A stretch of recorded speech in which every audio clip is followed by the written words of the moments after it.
Priority 1 message coming in on secured channel. Lieutenant Hawk, set a course for Earth. Aye, sir. Maximum warp.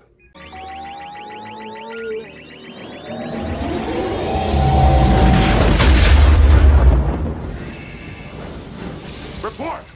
Main power's offline. We've lost shields. Our weapons are gone. Perhaps today is a good day to die. Prepare for running speed! Sir, there's another starship coming in. It's the Josh Zodiac podcast.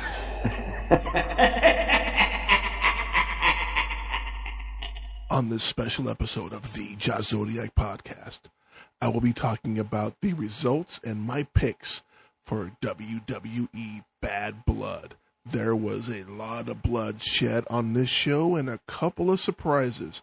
You don't want to miss this review. This is the Josh Zodiac podcast.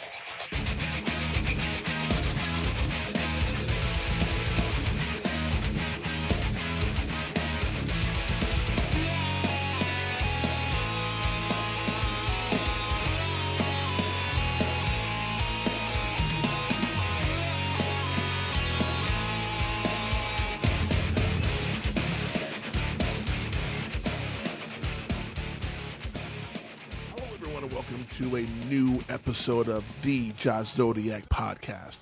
I am your host, the Josh Zodiac, and this is the greatest podcast you've ever... You know what? I'm going to do that again, starting from the top.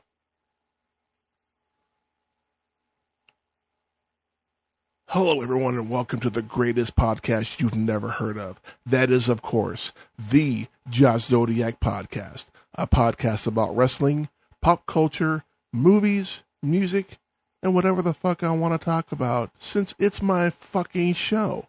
This is the podcast that believes that whenever the Houston Astros lose, we all win. And when they get swept out of a playoff series because their fans talk so much shit, we should all get cookies and milk. I'll take mine as chocolate.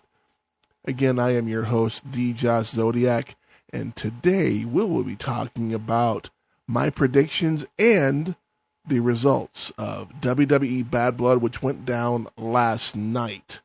I had posted my predictions on TikTok, had over 1,000 views, which is pretty good. Usually I only get 300, but I'll take that. I will read off my predictions, and then we will go over each match individually. And if I didn't mention it before, this will be just me. There will be some changes to the podcast coming up here in the next couple of weeks, since I have, for those that do not know, I have moved. If you're not keeping up with me on social media, I have moved from Oklahoma to Boise, Idaho. Still working for the Air Force, still a weather forecaster, just in a whole different place. So that being said, I'm thinking some changes are coming, since I will be here for quite a while. But again, back to my predictions. These are not in the order that the match order was not online when I made the predictions, so they're all over the fucking place. So I will put my predictions and what I thought would be a possible surprises or spoilers going ahead. First, I had picked Damian Priest to beat Finn Balor, Liv Morgan to beat Rhea Ripley, Nia Jax beating Bayley, I should say. CM Punk beating Drew McIntyre. And finally, the Bloodline beating Cody, that's how I wrote it. Cody and Roman Reigns. Somebody actually on my TikTok corrected me that I put Corey and not Cody. That's my bad. Possible surprises. Raquel Rodriguez will show up to screw over Rhea. Tiffany Stratton will cash in and make it Tiffy Time Championship time. And The Rock will betray Roman Reigns, which will set up War Games. So pretty good predictions there, I like to think. And I'd like to say that I got, of the 5 matches, I only got one wrong. And the one that I got wrong, I was back and forth on how I thought it would go down. But first, we'll talk about probably the match of the night. Setting the tone early, this match was fucking gory. And that would be CM Punk versus Drew McIntyre. I'm sorry. this match from the word go was just fucking crazy. I mean, these two, storyline wise anyway, I'm sure they like each other in real time, but just fucking hate each other, and all because of a fucking bracelet that a fan gave CM Punk. It's amazing with Triple H in charge of creative now, how little things in the stories become such huge things in the storytelling. And I have to say that since Triple H has taken over, ever since WrestleMania 40, and even prior to that, that WWE has become a lot more fun to watch. The storytelling has been incredible. There's just a lot going on, and it definitely makes you want to watch the following week to see what the fuck is going on. There have been some hiccups. I don't agree with Jey Uso winning the Intercontinental Championship from Braun Breaker, but you know what? That's a whole different discussion. We are talking about CM Punk versus Drew McIntyre. Now, if I'm not mistaken, CM Punk bled first, and he didn't bleed nearly as much as Drew McIntyre did. I forget what made CM Punk start to bleed, but he was bleeding from his forehead, and it was everywhere. I think it was the side of his head, actually. But what busted Drew open was a toolbox that it looked like CM Punk didn't hold anything back. He just did not pull his punch. And then when you saw Drew, there was just this crimson red. It looked like shades of Stone Cold Steve Austin in WrestleMania 13. I believe that was the WrestleMania where he didn't tap out. He just passed out, but you just see the blood just all over his face. This match, like I said, this match was just fucking brutal. I mean, the things they used, they were using wrenches, they were using tools, the steel steps, which ended up being Drew McIntyre's undoing. It looked like it was a botched move by Drew because he caught, instead of catching the middle of the steps, he caught the corner. It looked horrendous. I mean, it made my back hurt. He just caught the very corner, and as soon as it happened, the ref was there, like checking up on him. And there's just weapons everywhere, just using the cage as a weapon, which is rightfully so. It's a Hell in a Cell match. Of course, you're going to do shit like that. Shades of Undertaker and Shawn Michaels when we saw It's Gotta Be Kane coming in. What ended it was CM Punk had wrapped a chain around his knee to do the go to sleep, and that was it. It was over. 1, 2, 3. CM Punk wins. Got that one right. This trilogy of matches between Drew McIntyre and CM Punk, they have been all match of the year caliber type matches. They have been fucking incredible. Great storytelling, just the littlest things, just the facade and the back and forth between the two guys. I mean, it was just great. Great storytelling, great action. I'm sad that this has to come to an end. Maybe we'll see them fight again down the road. But I'm curious where Punk goes from here, where McIntyre goes from here, because, you know, I do know that Punk did, before the match was over, because McIntyre had poured those little beads from the bracelet. They were separate ones, not from the actual bracelet. But he poured them on top of Punk's head, and before Punk gave him the GTS, he grabbed a handful and shoved him down his gullet and then gave him the GTS and knocked him out. What's great, and I didn't see anything online to make me think different, but as CM Punk is walking to the back after the match is over, he collapses. Now, again, I don't know if this was just him selling the injuries, which I'm hoping it was, or he was just legit, oh my God, because the paramedics came over, they gave him oxygen, he was fine, he walked up, he stumbled, and then when he got to the main Titantron area, he could barely hold himself up. And then, of course, they cut to commercial. So I'm hoping he's okay. I mean, he went through fucking hell, literally went through hell for this match. But I hope him and Drew are both okay. But CM Punk definitely fucking sold it. Like, he just went through fucking... The dude's like twice his size. And he beat him. Clean. Well, as clean as you can do in a Hell in a Cell match.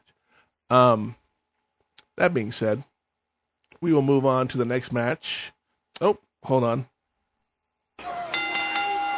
We will move on to the next match, which I wasn't invested in this match. I'm not a big fan of Nia Jax as champion, and I don't really watch SmackDown as often as I probably should. I watch Raw more, and that's just a personal choice. SmackDown used to be the show of choice back in the day, but now it's like, with the exception of maybe Ellie Knight, I'm not impressed with Cody Rhodes' title run. I'm really not.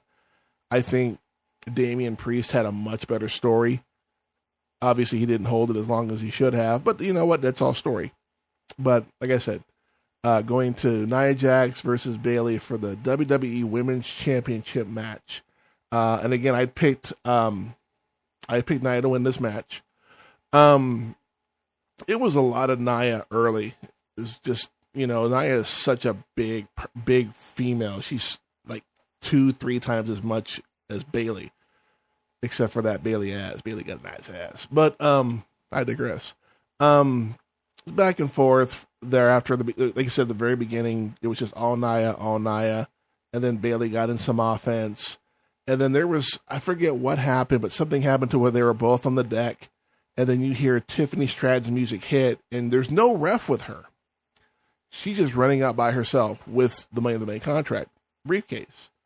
And it looked like Tiffany was going to cash in. Like, it looked like Nia Jax is laying on the ground. She's fucking out. Bayley is kind of out, but she's kind of not, she's there, but she's not there. And then, excuse me, freaking Nia pulls an Undertaker and sits straight up and then looks at Tiffany like, what the fuck are you doing? And Tiffany's like, I don't know, the way Tiffany talks. Ends up getting rid of Tiffany. She doesn't cash in. But it definitely puts some doubt in the friendship between Nia and Tiffany. And it kind of reminded me of the same scenario with Nia and Alexa Bliss a couple of years ago.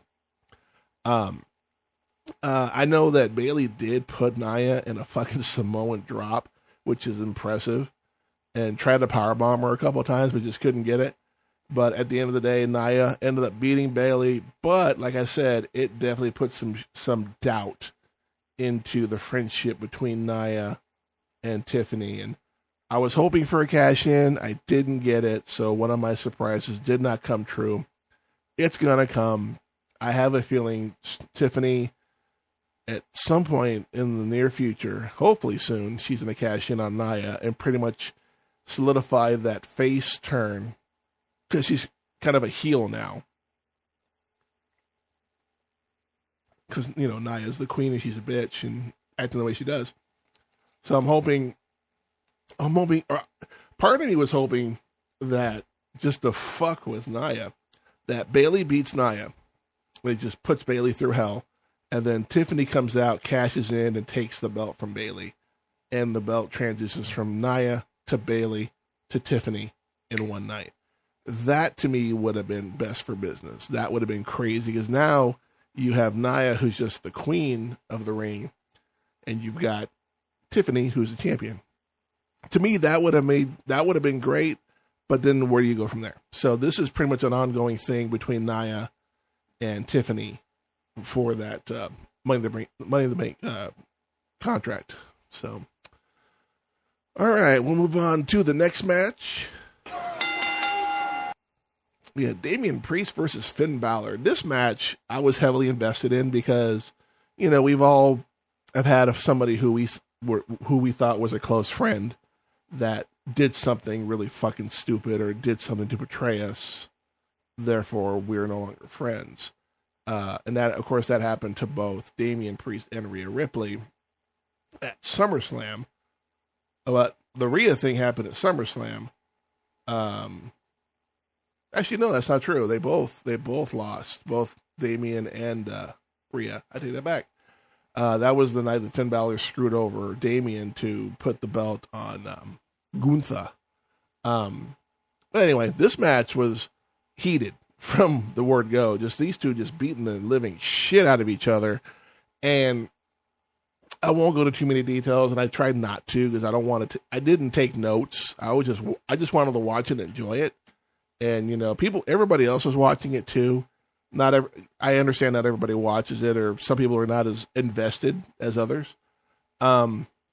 But at some point, of course, the fucking Judgment Day comes out. You got Carlito, you got McDonough coming out. And I'm like, oh, really? And I'm sitting there going, man, I hope to God that it doesn't happen to where Finn wins because of the Judgment Day. I'm a big fan of Finn Balor. I've always been a fan of Finn Balor, mainly because he's Irish, and so am I. It's another reason why I love Sheamus and Becky Lynch and that other female that's from Ireland. I forget her name, but she's a newer acquisition to the main roster. I probably will think of her name later. Valkyria, I think is her last name. I don't remember. But Priest is able to hold off the Judgment Day the best he can, but of course Finn gets the upper hand, and he goes to the top rope like 3-4 times to get the coup de grace. And on the last one, I think he missed. Fucking Priest picks him up, puts him in his finisher. 1, 2, 3, match is over. Priest beats Finn Balor clean. Another prediction I got right. So at this point, I'm 3 for 3 on matches. And I'm like, fuck yeah, I'm doing pretty fucking good. And, you know, I'm kind of bummed out that they took the title off of Damian Priest. Because like I said before, I was more invested in Damian Priest's title run than Cody Rhodes. To me, the Cody Rhodes thing was like, okay, he won the title. Now what? And yeah, he's faced AJ Styles. He's faced Kevin Owens. I don't think he's faced Randy Orton yet. Solo Sikoa, I'm sorry. You know, just there really hasn't been anybody up until Roman coming back that even I'm like, is there really anybody that he can face that would make me give a shit about this title run? And it comes down to when is he going to lose? And I hope to God, you know what? I'll get to that during the last match. I'm not going to move too far ahead of myself. After this match was over, Triple H comes out, makes an announcement about Crown Jewel, which I'm never been a fan of. But he unveils that I guess it'll be champion versus champion, men and women against versus each other. And whoever wins, the titles will not be on the line, but they will get a brand new Crown Jewel title, kind of like what Braun Strowman got in the largest Rumble. He got like a title belt out of that. And that Crown Jewel belt, fucking beautiful. And it's a big belt. I love a good big belt. So they make that announcement, and then the Ring General, Gunther, comes out and interrupts. And they had been announcing legends that were WWE legends that were in the audience all night. Gunther comes out and he calls out Goldberg, who's sitting fucking ringside, with his son Cage. I think that's his name. Cage or Gage, one of the two. And starts talking shit to Goldberg. And of course, the fans are fucking eating it up because Goldberg is there live. And he finally, Gunther says something along the lines that I hope you're talking to the son. Like, I hope your dad was a better father than he was a wrestler, or something along those lines. And that sets off Goldberg. And Goldberg attempts to jump over the barricade. And you can tell he struggled because it didn't look like he got all of that jump. So, yeah, I just sitting there going, fuck, okay.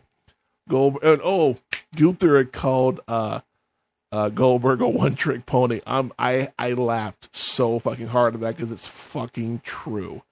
Every match that Goldberg was in during the Monday Night Wars, it was spear, jackhammer, over. That was it. There was you can make fun of Hulk Hogan and John Cena for having a very limited move set, but when you only have 2 moves or 3 going in the ring, spear, jackhammer, over. I mean, that's, yeah. Sorry, my phone's going off, and I don't want y'all hearing my fucking phone blinging in the background. But yeah, and then Sami Zayn comes out and starts beating up on Gunther. I guess I didn't catch Raw on Monday. I was doing other things, and I forgot to watch it because I recorded it. But I guess Sami's got his match on Raw on Monday, and so Adam Pearce is like, "You got your match on Monday. Fucking wait till then." And Sami Zayn, being the hothead that he is, like, "No, I want it now. I want to fucking kick his ass now." And they end up breaking it up. They go their separate corners. It is what it is. All right, on to the next match. We have the Women's World Championship match with Dirty Dominic Mysterio in a shark cage.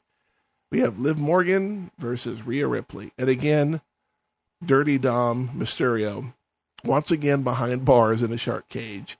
It wasn't over the ring for obvious reasons. They had a Hell in a Cell match, so they couldn't put it over it. So it was more on the apron, the ramp going to the back. And we find out that Dom is claustrophobic, which I guess this is all storyline, of course. And he's afraid of heights. And I'm just like, dude, this is going to be fucking hilarious to watch Dominic in that fucking cage. And of course, the banter between Michael Cole and fucking Corey Graves is hilarious, where, Cole is talking about how he's behind bars again and he deserves to be there, and Corey Graves being the heel is like, how dare you say that about Dirty Dom? It was classic JR, and fucking Jerry the King Lawler was fucking great. They definitely are my favorite commentary team when they get together. I am not the biggest fan of Corey Graves, but when he's on commentary, he's actually pretty funny. And I like to model, total side note, when I do commentary for All Content back home in Corpus, I take little snippets of heel announcers. Like, you got Jesse the Body, Bobby the Brain, of course, Jerry the King Lawler, and a little bit of Paul Heyman. And I take a little bit of Corey and just make it my own, and my own little brand of heelism, so to speak. And it does help that I'm in the strongest faction in South Texas, doing commentary for All Content. But I digress. They put him in the cage. Fucking Rhea puts a roll of toilet paper that has Dom's face on it that apparently you can buy at the WWE shop, which I just was like, wow, fucked up, but funny. They put him in the cage. Rhea's like, let's set them up, boys. And he goes up and he immediately crouches to the floor. It was fun to watch. And then these two just have their match, and there's a lot of Rhea in this match. It's just Rhea was just fucking destroying Liv, but she was playing with her food. She does what some good guys do in this situation. They fuck around and they find out. Well, towards the end of the match, Dom picks the lock, which again, Michael Cole was like, did he learn that in prison? And you hear Corey, how dare you accuse him of some things? Again, it was fucking hilarious. But he picks the lock, and then not long after, I don't know what happens, but Dom loses his balance and he falls out. And of course, they have the ankle chain to the cage. So when he falls out, he's hanging by that chain upside down under the shark cage. Rhea sees this. She lays out fucking Liv Morgan. She's out. She's done. She could have pinned her at any moment. But she's like, you know what? I'm going to have a little fun. And she tells the ref has the freaking camera on where you can see him. And Rhea's like, hey, don't do anything. I got some business to handle. So she goes outside. She grabs a fucking a kendo stick from under the ring, which we haven't seen in a while. And she proceeds to turn Dirty Dom into a fucking piñata. Sadly, there was no candy. I was upset. Like, fuck, no candy? What the fuck? But she proceeds to beat the living shit out of Dirty Dom. And then, one of my surprises comes true. Raquel Rodriguez shows up and fucking just levels fucking Rhea. I'll get to that in a minute. The ref sees her, calls for the bell. The match is over. Raquel takes Rhea back into the ring. Just fucking destroys her. Puts Liv on top of her, not realizing they rang the bell.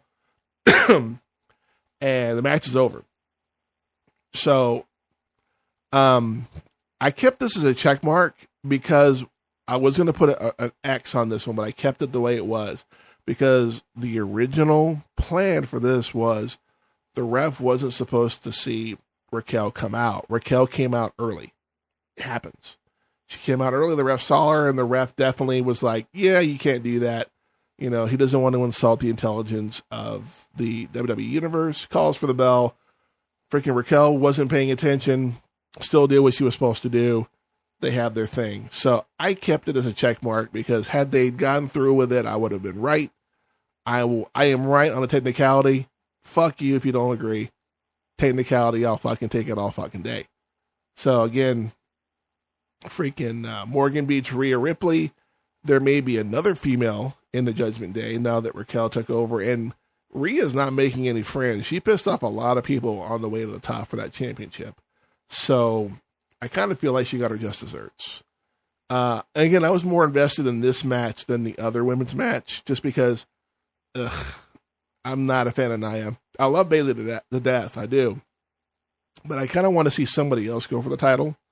And the fact that they had put Naomi versus Bayley in a match to determine the number one contender, it is what it is. I forgot to mention this earlier, but apparently the show was hosted by Bianca Belair, Jade Cargill, and Naomi. I guess they didn't have anything for them to do, so they had them doing their thing. They did have a spot when they were up in some VIP room. And apparently Chelsea Green on SmackDown the night before got thrown into a dumpster. So they smelled her coming a mile away, and she's there with Piper Niven. And they're like, you got to go. But Piper can stay. And Chelsea's like, well, if I got to go, she's got to go too. And then Piper's like, no, I think I'm going to stay here too. And then she fucking stays, and they start dancing, having a good old time. But that sets up the main event of the evening with Cody Rhodes and Roman Reigns against the bloodline of Solo Sikoa and Jacob Fatu. Now, if you've been watching the promos on SmackDown, which I hadn't, but I'd seen them on social media, there was that question, is Roman going to fuck over Cody? Granted, the title wasn't on the line, but it's one of those things like, well, what's going to happen? And, there was a lot of little tricks here and there of like, is Roman going to fuck him over? What's going to happen? So the match goes down. Cody goes in first. Cody was in the match for a good chunk of it, just getting the living shit kicked out of him by Solo and Jacob. Excuse me. Finally, Roman goes in there. He fucking unleashes fury, whatever. And as Cody and Roman are starting to get hot, here comes the rest of the bloodline. Just fucking out there. They start wrecking shop, doing what they do. But there's another figure out there who's wearing a hoodie, whose face is covered. Didn't see him right away. Solo goes I guess he went for a pin and it didn't happen. And he looks right at this guy going, who the hell is that? Right when he says that, he super kicks both of the guys outside. Takes off the hoodie and the bandana. It's Jimmy fucking Uso. I'm like, oh, wow. Okay. Because, Jimmy's been gone for a minute. I think he was gone right after Jay went to Raw. So definitely he's definitely Roman, pro-Roman, the OTC, the original Tribal Chief. Fucking Cody and they gave the pinfall win to Roman. Whatever, it is what it is. So Cody and Roman win. That was the only match I got wrong. Because I really thought the Bloodline was in the final. I really thought The Rock was going to show up and fuck them over. I really did. But I did get part of what I wanted, and I'll get to that in a second. Match is over. What is it? Jimmy and Roman are walking away. Cody's in the ring by himself, and all of a sudden he just gets fucking blasted by the entire bloodline. Just beat the hell. And you see Roman stop, and he's looking at Jimmy, and Jimmy's like, you made a promise, Oos. You got to go help him out. You made a promise. You're a man of your word. And you see the conflict in Roman like, motherfucker. So they both run to the ring. They clear shop. Where it's just Jimmy, Roman, and Cody in the ring. And you see Roman holding the belt. Almost like he didn't want to give it up. Like, this is my fucking belt. He holds it for way too long, and he finally gives it back. And there's a moment And then it happens. The final boss, The Rock, his music hits. The lights come up. He's standing there with that fucking belt that he got back at WrestleMania. And he just stands there. He doesn't do anything. I don't even think he said anything. He just stood there. Was patting his chest. You could legit see the goosebumps on his arms, because I guess that's legit that he does get those goosebumps.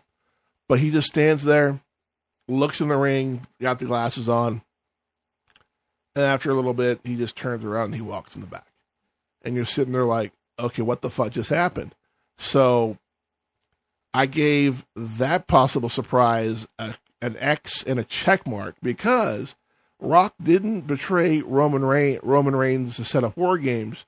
However, Rock did show up, and they're planting the seeds for a possible match at Survivor Series War Games, which is the end of November.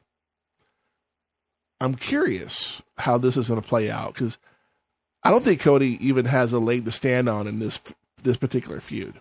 This is all bloodline. Like, lines have been drawn. Where are you going to be at? And I do think that Roman and Jimmy are severely outnumbered. Yeah, they can get Jay to be involved in this, but the numbers are way in favor of the new bloodline. So I'm curious. I'm actually very, very curious where this is going to go, where this goes going forward, because, we're already on the cusp of fucking Rumble season. And then WrestleMania all over again. And it feels like we just had WrestleMania like 2 months ago. And it was back in March. So, it was in April. It used to be in March, now it's in April. But definitely, I've said this before and I'll say it again. I'm heavily invested in the program now. Like, there was a time I didn't watch because it was, especially when Roman had it for 3.5 fucking years. I'm like, why am I going to watch fucking SmackDown? It's the same shit. And of the time he had the belt, he defended it maybe 10% of the time. No. If you're a champion, you should be defending it all the time. And I talked about earlier about how I was been more invested in the Damian Priest and now the Gunther title run versus Cody. I mean, again, where does Cody go from here? And I'm curious who the person's going to be that takes the belt from him, and I hope to God it's not fucking Roman, because you held it for 3.5 fucking years. You don't need to hold it again. I'd be okay if Solo took it from him. You know what I mean? That would make more sense. It puts the bad guy over yet again. You just had a babyface champion. It makes sense to have a heel champion again. Why not make it Solo? It makes sense. I don't need Roman as champion. He did his time. He fucking held that belt like it was no one's business. And I think his time with that belt has come and gone. He's got the fourth or the third longest reign of all time under, I think, Bob Backlund and Bruno Sammartino. The Bruno Sammartino one would never get broken. That's 1,600 fucking days. That's like 20 years or some shit like that. Some fucking crazy number. But I digress again. That was Bad Blood. If I had to give it a rating system, I definitely would give it probably a B+. Again, I wasn't investing in the Nia versus Bayley match. I didn't really care about that match. Just, again, it's on SmackDown. I could have cared less. But I'm sure I'm probably in the minority with that. But you know what? It is what it is. Definitely the match of the night was Punk versus McIntyre. That match was Bad Blood in a nutshell. Just blood spilled every fucking where. But again, I would give that a B+. Like I said, some changes are going to be coming to the podcast. I'm working diligently to get back on the video part of the podcast. Part of me has thought about going away from the video and doing just an audio.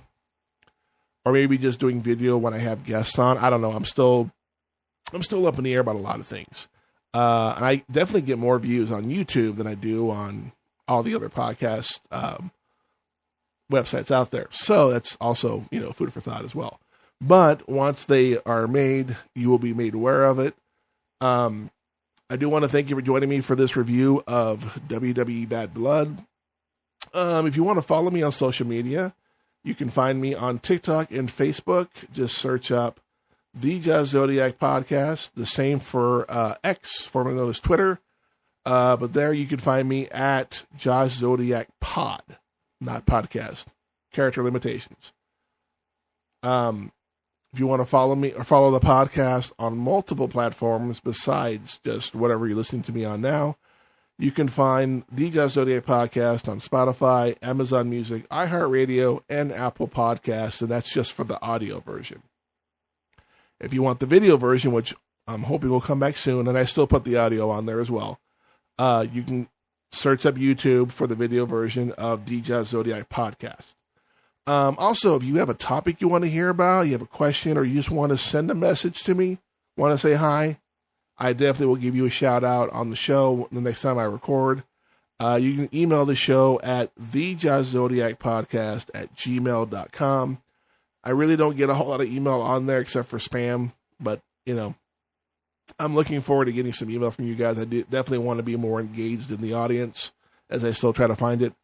And if you want to help support the podcast, you can definitely do that by going either to CashApp or Venmo to support me. And I definitely will give you a shout out on a show when that happens.